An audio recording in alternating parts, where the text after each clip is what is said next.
Hey guys, aujourd'hui on se retrouve pour une nouvelle vidéo bilan couture pour les mois, cette fois-ci de septembre 2021 à décembre 2021.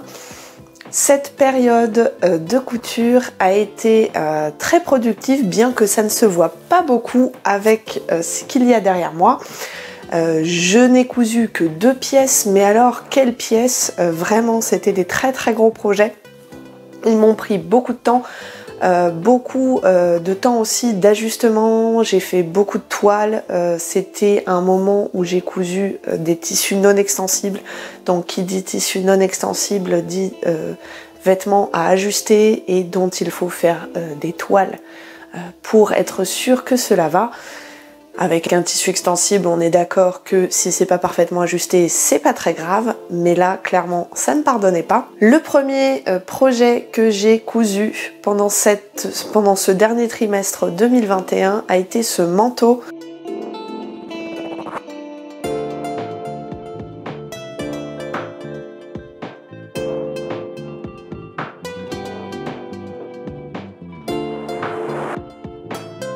Il s'agit du patron McCall's M6800, vous l'avez normalement vu passer sur mes réseaux sociaux et sur ma chaîne YouTube, j'en ai fait un tuto en 3 vidéos tellement il était long à coudre. C'est un manteau que j'ai cousu en soft shell pour la partie extérieure et la capuche et en cotonnade pour la partie doublure marron et pour la partie des manches de la doublure du tissu doublure glissant pour que les manches n'accrochent pas les vêtements que vous avez lorsque vous enfilez les manches. Il y a également une capuche amovible que j'ai assemblée avec des pressions au lieu d'utiliser des boutons comme préconisé dans le patron. Et il s'agit aussi d'un manteau qui se boutonne, donc avec 6 boutons tout le long du manteau. Les tissus ont été achetés, donc le soft shell a été acheté sur le site des tissus de Charlotte. Je vous mets le lien en barre de description. C'est un soft shell d'excellente qualité, j'en suis extrêmement contente. Par contre, ce patron est très gourmand en tissu. Il utilise, en tout cas pour la version que j'ai cousue, qui est la version D, il utilise 5 mètres de tissu, que ce soit pour le tissu extérieur ou le tissu doublure. Concernant le tissu doublure, il s'agit d'un tissu pas cher que j'avais acheté chez les Coupons de Saint-Pierre. C'est un polycoton, donc un mélange de polyester et de coton. La texture c'est comme de la popeline on va dire, à 4,50 € les 3 mètres. Donc là pour le coup c'était extrêmement rentable. Et concernant le tissu doublure des bras, donc du coup j'en ai utilisé très peu vu que je l'ai utilisé que pour les bras. Il s'agit également d'un tissu acheté chez les Coupons de Saint-Pierre et c'est un coupon qui m'a coûté quelque chose comme je crois 5 € les 3 mètres et j'ai vraiment utilisé très peu de ce tissu là pour les manches. Concernant la capuche, la doublure de la capuche est un coton avec élastane je crois, de chez les Coupons de Saint-Pierre aussi. Je signale que cette vidéo n'est pas sponsorisée par les Coupons de Saint-Pierre, j'aime juste beaucoup acheter chez eux. Mais à y réfléchir, en fait, mes 2 projets du 4e trimestre 2021 sont exclusivement en Coupons de Saint-Pierre en fait. Bref, je reviens à ma capuche. Donc la doublure de cette capuche est du coton à élastane noir de chez les Coupons de Saint-Pierre à 5 € les 3 mètres. Concernant les pressions, il s'agit de pression anorak de la marque Prime et clairement j'ai eu un gros problème et j'ai encore un gros problème avec ces pressions puisque vous l'avez vu normalement dans le tuto des pressions que j'ai posté il y a 1 ou 2 semaines, je sais plus, sur ma chaîne YouTube, le dos de ces pressions a une tige très courte et donc régulièrement j'ai les pressions qui pourtant ont été bien posées qui tombent, qui se décrochent et je dois la reposer. Donc si vous avez une astuce pour ce genre de problème avec les pressions anorak, si vous avez par exemple une marque ou un modèle de pression dont la tige dos, c'est-à-dire le dos de la partie femelle, parce que le dos de la partie mâle, la tige est assez longue, il n'y a pas de souci, mais le dos de la partie femelle, si vous avez une marque dont la tige du dos de la partie femelle est longue et donc peut tenir plus efficacement que cette marque-là, je suis preneuse parce que j'en ai marre de remettre des pressions en permanence. En dehors de ça, ce modèle me convient vraiment beaucoup. Ça faisait longtemps que je cherchais un manteau évasé comme ça, avec cette forme-là. Dans le commerce, c'est évidemment comme d'habitude, c'est ce que je vous raconte à chaque fois quand je fais un bilan couture. La forme de mon corps faisait que je ne trouvais pas. Et puis déjà, c'est un modèle qui est assez rare, mine de rien, dans le commerce du prêt-à-porter. Donc voilà, donc je l'ai cousu et j'en suis 3 mois plus tard, toujours aussi satisfaite. Le tissu est parfaitement imperméable, il est suffisamment chaud puisque le soft shell, je ne sais pas si vous le savez pour certains ou certaines, mais c'est un tissu qui est imperméable, déperlant sur l'endroit et sur l'envers et doublé en polaire. Donc c'est un tissu qui est chaud, imperméable et respirant tout de même. Donc c'est vraiment tout en un. J'en suis extrêmement contente. C'est un tissu aussi que j'avais acheté en Bordeaux, j'en avais acheté 3 mètres, donc peut-être un jour vous verrez passer un autre manteau en soft shell sur cette chaîne, je ne sais pas. Pour l'instant c'est pas à l'ordre du jour, mais voilà, il me reste du tissu Bordeaux encore. Concernant la capuche, certains d'entre vous sur les réseaux sociaux m'avaient dit que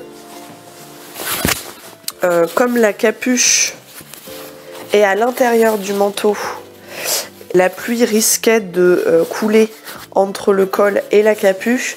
Pour l'instant, j'ai essuyé quelques saucées et je n'ai eu aucun problème d'eau qui coule à l'intérieur de mon manteau entre les pressions de ma capuche. Néanmoins, j'ai un souci avec la capuche de ce manteau parce qu'elle est trop légère. Et comme en fait elle est très ample, donc ça si vous me suivez depuis un moment, vous savez que j'aime bien les capuches qui sont amples, qui sont grandes, comme ça je peux rentrer ma tignasse dedans. Mais là le problème c'est que comme elle est légère et qu'elle a beaucoup de prise au ventre du fait qu'elle est ample, dès qu'il y a un coup de vent, eh bien la capuche s'enlève. Donc pareil, si vous avez des idées pour que je puisse avoir une capuche qui ne s'envole pas au premier coup de vent, ça m'intéresse. Moi j'ai réfléchi peut-être à insérer un cordon, mais je suis pas trop fan parce que c'est pas une capuche de sweat et je sais que ça se fait sur les manteaux, mais je trouve que ça irait pas trop avec le style du modèle. Peut-être sinon j'avais pensé faire un repli, donc une espèce d'ourlet de bricolage entre guillemets, avec à l'intérieur, j'ai vu qu'il y avait des chaînettes de lest pour les rideaux qu'on met normalement en bas des rideaux pour les lester. Peut-être que ça pourrait fonctionner, mais je sais pas du tout concrètement comment faire pour ce genre de cas de figure, parce que c'est vrai que c'est un petit peu bizarre d'avoir une capuche qui s'enlève toute seule quand il y a un coup de vent. En général, quand il y a de la pluie, il y a du vent, quoi. C'est rare qu'il y ait 0 vent ou 0 courant d'air, donc ça m'embête. C'est un problème que j'ai vu parmi les personnes qui ont cousu ce modèle, donc c'est pas que moi et c'est pas dû au tissu que j'ai choisi, puisque certaines l'ont fait en laine et il y a le même souci. Donc voilà, si vous avez des idées pour pallier ce problème de capuche trop légère, surtout n'hésitez pas dans les commentaires. Attention, si vous cousez du soft shell, je l'ai déjà dit dans les vidéos tuto de ce manteau, il faudra que vous surpiquiez toutes vos coutures d'assemblage pour qu'elles soient à plat, parce que le soft shell se fiche de votre fer à repasser. Mais alors vraiment, hein, on l'entend presque rigoler quand vous lui passez dessus avec le fer. Donc si vous cousez du soft shell, n'oubliez pas de surpiquer chacune de vos coutures d'assemblage. C'est un peu long mais le résultat est vraiment meilleur, donc surtout faites-le. Je passe au deuxième modèle qui m'a pris beaucoup de temps et beaucoup de réflexion et beaucoup de toile. Il s'agit de la robe B6412 de chez Botterick que vous avez vu passer sur ma chaîne dans une série de 2 vidéos le 24 décembre et le 31 décembre dernier. C'est la robe que j'ai portée pour du coup les 2 réveillons de Noël et du jour de l'an, parce que bon ben quitte à avoir lutté et souffert sur la couture de cette robe, autant la rentabiliser.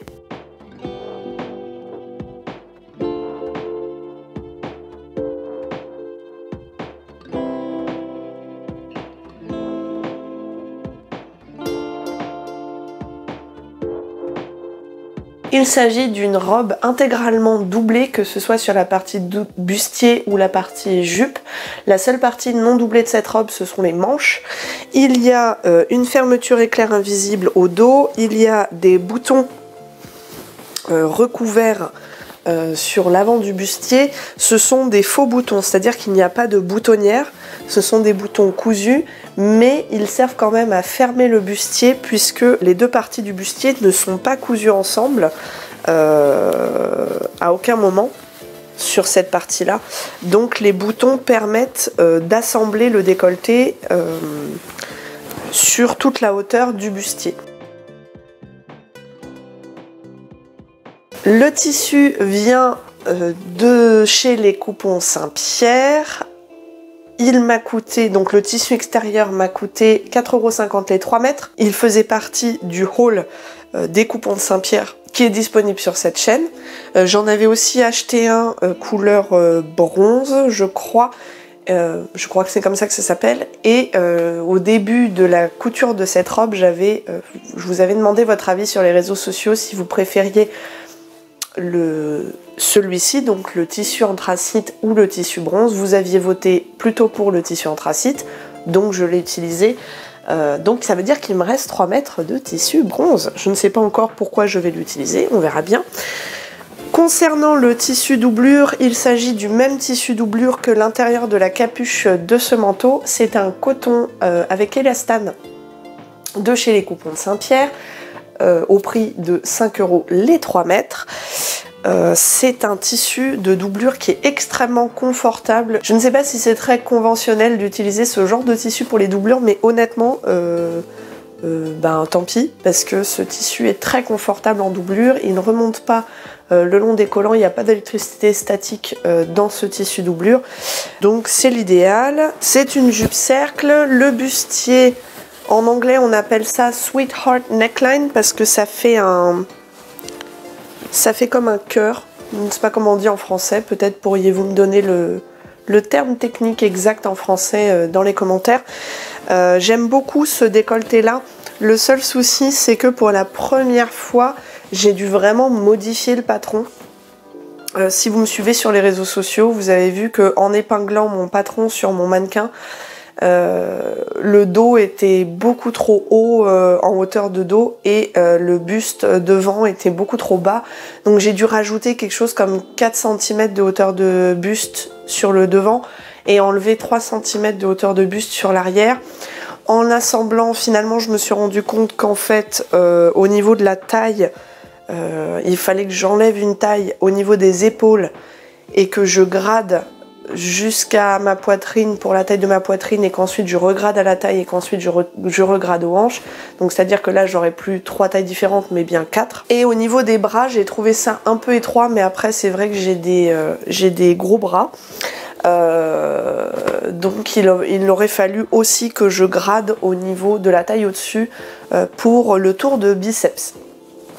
Donc si c'était à refaire, voilà les modifications que je ferais. C'est un patron très agréable à coudre. Juste si vous suivez mon tuto, vous verrez que j'ai un petit peu lutté au niveau de la compréhension des instructions du bustier, mais rien d'handicapant pour finir cette robe. Donc voilà, j'en suis plutôt contente. C'est une robe que j'ai aimé porter et que je reporterai probablement, pas tous les jours parce que voilà, ça reste une robe de fête. Et surtout, j'ai bien aimé faire mes boutons recouverts, ça c'est vraiment très très sympa à faire. Donc voilà, un modèle plutôt positif. Pour la fin de cette vidéo, je voulais vous montrer également ce que j'ai reçu. Donc ce sont des patrons que j'ai commandés sur le site de Simplicity aux États-Unis. Donc vous savez que j'adore les patrons américains. Simplicity font partie des grandes marques de patrons américaines avec Butterick, McCall's, Vogue, et New Look, je crois. New Look, je crois que c'est américain, je ne suis plus sûre. Bref. Et Simplicity est également très très connu outre-Atlantique pour leurs patrons. Donc j'avais commandé en solde, je crois que c'était au moment du Black Friday aux États-Unis. Ils ont soldé 3 patrons que j'ai trouvé super beaux. Je les ai eus pour 5 $ pièce. Seul petit souci, c'est que j'ai payé beaucoup de frais de port et de frais de douane. Je vous explique. Chaque patron, j'en ai 3. Chaque patron, je les ai payés 5 $ pièce, donc environ 4 € on va dire, pièce, donc ça fait 12 €. Jusque là franchement c'est très raisonnable. J'ai payé environ 10 $ de frais de port, donc là ça commence à faire parce que ça rajoute 3 $ par patron, donc ça fait environ 8 $ le patron, donc ça fait environ on va dire 7 € par patron, mais ça va encore, vous me direz. Mais la mauvaise surprise, c'est que lorsque je suis allée chercher mon colis, donc ça, hein, apparemment c'est un colis, à la poste, eh bien on m'a annoncé que j'avais 10 € de frais de douane en plus. Donc j'ai payé 5 $ le patron, avec les frais de port 8 $ le patron, et si on rajoute les 10 € de frais de douane, à savoir on va dire, allez, 11-12 $ de frais de douane, ça me rajoute 4 $ supplémentaires sur chaque patron, donc au total j'ai payé 12 $ le patron, donc c'est comme si je ne les avais pas eu en solde.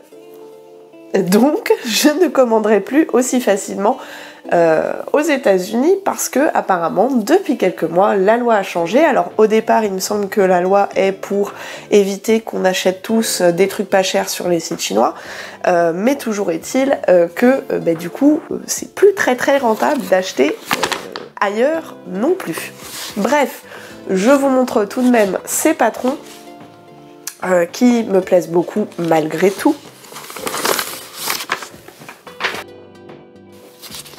Ils sont au nombre de 3. Le premier est un patron de robe. Il s'agit du S9284. Quand j'ai vu ce patron, j'ai tout de suite flashé. Vous savez maintenant que j'aime beaucoup les robes à forme, hein, vintage, c'est-à-dire très évasée, ça va parfaitement à ma morphologie. Quand j'ai vu le décolleté drapé de cette robe-là, j'ai trouvé ça génial et je me suis dit qu'il fallait absolument que je l'aie.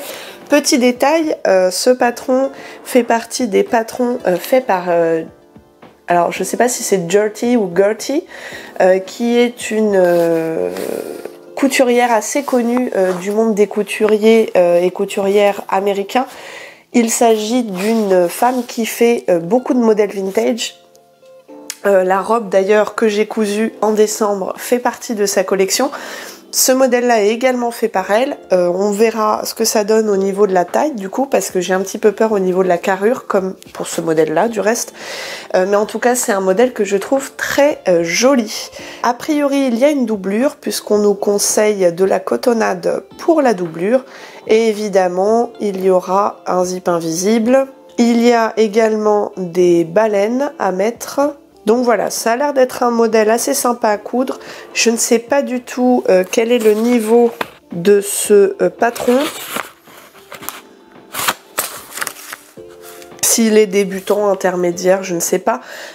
Pour information, quand je couds un patron anglophone, j'aime bien aller voir sur le site Patterns Review, qui est un site en fait où les couturiers et les couturières mettent leur avis sur les patrons qu'ils ont cousus, des photos, les problèmes qu'ils ont eu à l'assemblage, est-ce que ça taille correctement, est-ce que ça ressemble à la pochette, est-ce que ils recoudront ce modèle, est-ce qu'ils en sont satisfaits, et c'est vraiment très intéressant. On voit bien quelles modifications ont été faites par les couturiers, quels sont les problèmes récurrents sur certains modèles, et vraiment c'est un site que j'aime bien. Bon après il est tout en anglais évidemment, mais c'est un site que j'aime beaucoup consulter avant de coudre un modèle. Souvent les modèles que je veux coudre sont dessus.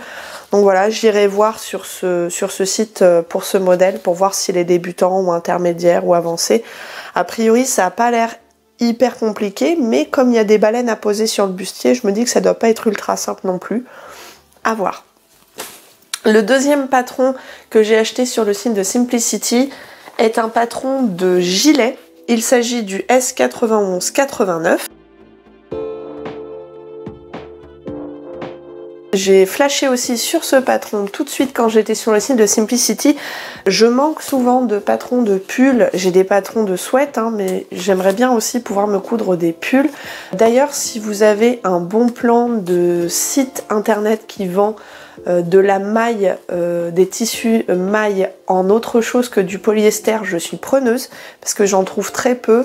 Alors je sais que chez Fâche Textile, il y a des tissus sweat imitation laine, mais c'est pas du tissu maille, ça reste du sweat. Bon, je sais que le sweat est du tissu maille, mais ce que je veux dire, c'est que je cherche du tissu maille qui ressemble vraiment à un pull et pas à un sweatshirt. J'en ai vu passer chez Dressenstoffen, je leur ai commandé des échantillons pour voir à quoi ça ressemble en vrai avant de commander, mais ça reste des mélanges avec du polyester dedans, donc c'est-à-dire que ce sont des tissus avec polyester et laine. J'en ai croisé chez les Coupons de Saint-Pierre avec de la laine mélangée, mais j'ai pas été super fan parce qu'il y avait des grosses mailles et pour le coup je cherche des mailles un peu plus discrètes. Bref, si vous avez des sites sur lesquels vous commandez pour vos tissus mailles pour des pulls, ça m'intéresse. Donc comme je disais, j'avais pas de patron de pull, j'en avais genre peut-être un. Et j'aime beaucoup ce modèle là, je le trouve très joli. Très élégant et pourtant il a l'air très simple à coudre. Pour le coup, il n'y a que 3 pièces de patron sur ce modèle, donc à mon avis ça va franchement pas être compliqué. Je pense que je coudrai soit la version A soit la version B quand je ferai ce patron. J'aime beaucoup, à suivre, on verra. Évidemment, quand je le ferai, je le mettrai sur la chaîne. Troisième et dernier patron que j'ai commandé chez Simplicity.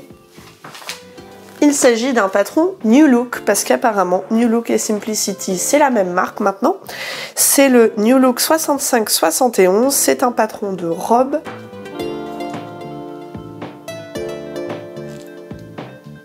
J'aime bien ce patron, la forme est intéressante, le nœud au niveau de la taille doit faire un effet vraiment intéressant pour affiner la taille. Je pense que si je devais commencer à le coudre, je testerais peut-être la version B avec les petites manches à volant plutôt que les manches 3/4, j'aime moins sur ce modèle-là. C'est un modèle qui contient quand même 13 pièces de patron, donc pour le coup ça doit pas être évident à coudre. Je me demande comment est fait ce nœud sur la taille, on verra bien. A priori il n'est pas doublé parce que je ne vois pas de tissu suggéré pour la doublure. En revanche il y a de l'interfacing, donc c'est du thermocollant à rajouter.